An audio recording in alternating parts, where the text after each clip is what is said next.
कहानी शुरू होती है एक ऐसे परिवार से जो बाहर से बिल्कुल नॉर्मल दिखाई देता है, लेकिन उनके फार्म हाउस के नीचे एक रहस्यमयी काला पिरामिड छिपा हुआ था। ये कोई टूरिस्ट प्लेस नहीं, बल्कि पीढ़ियों से चल रहा एक सीक्रेट रिचुअल चैम्बर था।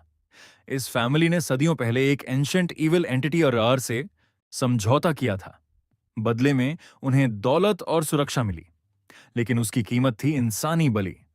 हर कुछ सालों में इस अंडरग्राउंड पिरामिड में किसी इंसान की सैक्रिफाइस दी जाती थी ताकि वह अंधेरी शक्ति जिंदा रह सके।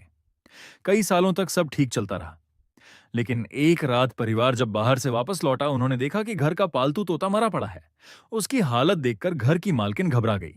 दोनों पति पत्नी तुरंत नीचे पिरामिड में पहुंचे और भारी पत्थर का ताबूत खोला। अंदर वही एंशिएंट बॉडी पड़ी थी, जिसे वो लोग सालों से छिपा कर रखे हुए थे। पहले तो सब नॉर्मल लगा, लेकिन जैसे ही उन्होंने ताबूत बंद करना चाहा, अंदर की डेड बॉडी अचानक हिलने लगी। उस पल उन्हें एहसास हो गया कि शायद उन्होंने किसी ऐसी चीज को जगा दिया है जिसे कभी जागना नहीं चाहिए था। अब कहानी शिफ्ट होती है इजिप्ट के कायरो शहर में। यहां रहता था चार्ली, जो कई सालों से फॉरेन जर्नलिस्ट की नौकरी कर रहा था। लंबी मेहनत के बाद आखिर उसे प्रमोशन मिल गया, और सबसे बड़ी बात, अब वो अपने परिवार के साथ वापस अमेरिका लौट सकता था। खुश होकर उसने यह खबर अपनी वाइफ को दी, और पूरा परिवार नई जिंदगी के सपने देखने लगा। लेकिन उन्हें बिल्कुल अंदाजा नहीं था कि कोई संगीत उनकी छोटी बेटी केटी पर नजर रखे हुए हैं। उनके घर के बाहर रहने वाली एक रहस्यमयी बूढ़ी औरत अक्सर बच्चों को स्वीट्स और फ्रूट्स देकर उनसे दोस्ती करती थी। उसने बड़ी चालाकी से केटी को अपने जाल में फंसा लिया।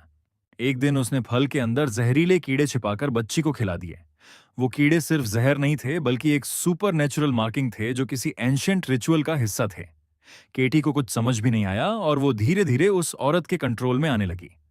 उसी रात जब पूरे शहर में भयंकर सैंडस्टॉर्म आया, वह औरत बच्ची को उठाकर गायब हो गई। चार्ली ने उसे ढूंढने की बहुत कोशिश की, लेकिन तूफान और भगदड़ के बीच उसकी बेटी कहीं खो गई। चार्ली और उसकी पत्नी तुरंत पुलिस के पास पहुंचे, लेकिन वहां मिसिंग चिल्ड्रन केसेस इतने आम थे कि किसी ने उनकी बात को सीरियसली नहीं लिया। पुलिस ने साफ कह दिया कि इतने सालों में शायद ही कोई बच्चा वापस मिला हो। मजबूर होकर दोनों को अपनी बेटी के खोने की सच्चाई स्वीकार करनी पड़ी। समय बीतता गया। करीब 8 साल बाद चार्ली अपने परिवार के साथ अमेरिका के एक फार्म हाउस में रहने लगा। उनके 2 और बच्चे हो चुके थे, और जिंदगी धीरे धीरे नॉर्मल लगने लगी थी। लेकिन उनकी बड़ी बेटी केटी की याद कभी खत्म नहीं हुई। उसकी माँ आज भी उसका कमरा साफ रखती थी। पार्ट 2 देखने के लिए सब्सक्राइब करें।